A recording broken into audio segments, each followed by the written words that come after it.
भाद्रपद कृष्ण अष्टमी को श्री कृष्ण का जन्माष्टमी कहा जाता है, क्योंकि इस दिन भगवान श्री कृष्ण का जन्मदिन मनाया जाता है। जन्माष्टमी के दिन भगवान श्री कृष्ण के जन्म संबंधी कथा भी सुनाते हैं और सुनते हैं, जो इस प्रकार है। द्वापर युग में भोजवंशी राजा उग्रसेन मथुरा में राज करते थे। उनका एक अत्याचारी पुत्र था जिसका नाम कंस था। वो अपने पिता को गद्दी से उतारकर स्वयं मथुरा का राजा बन बैठा। कंस की एक बहन देवकी थी, जिसका विवाह वासुदेव नामक यदुवंशी सरदार से हुआ। एक समय कंस अपनी बहन देवकी को उसके ससुराल पहुंचाने जा रहा था। रास्ते में आकाशवाणी हुई, हे कंस, जिस देवकी को तुम बड़े प्रेम से ले जा रहे हो उसी किस्से में तेरा काल बसा है।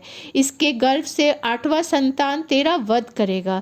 यह सुन के कंस वासुदेव को मारने के में तब देवकी ने उनसे विनय पूर्वक कहा, मेरे गर्भ से जो संतान होगी उसे मैं तुम्हारे सामने ला दूंगी। बहनोई को मत मारो, उससे क्या लाभ होगा। कंस ने देवकी की बात मान ली और मथुरा वापस चला आया। उसने वासुदेव और देवकी को कारागृह में डाल दिया। वासुदेव और देवकी एक एक करते 7 बच्चे उन्होंने कंस को दे दिया, जिसको वो तुरंत ही मार देता।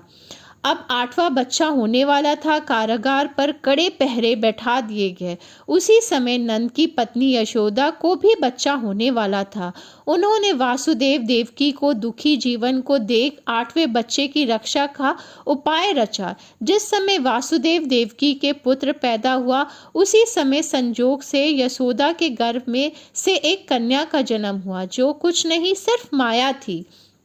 जिसकी कोठरी में देवकी और वासुदेव कैद थे, उसमें अचानक प्रकाश उठा और उसके सामने शंख चक्र गदा धारण कर चतुर्भुज भगवान प्रकट हुआ। दोनों भगवान के चरणों में गिर पड़े। तब भगवान ने उनसे कहा, अब मैं पुनः नवजात शिशु का रूप धारण कर लेता हूँ।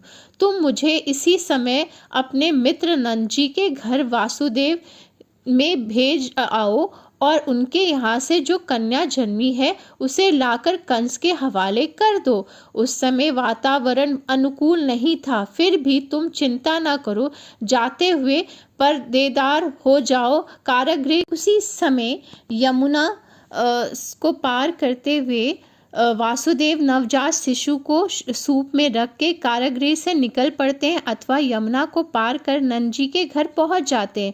वहां उन्हें नवजात शिशु को यशोदा के साथ सुला दिया और कन्या को लेकर मथुरा आ गए। कारागृह फाटक पूर्व तब बंद हो गए। अब कंस को सूचना मिली कि वासुदेव देवकी का बच्चा पैदा हुआ।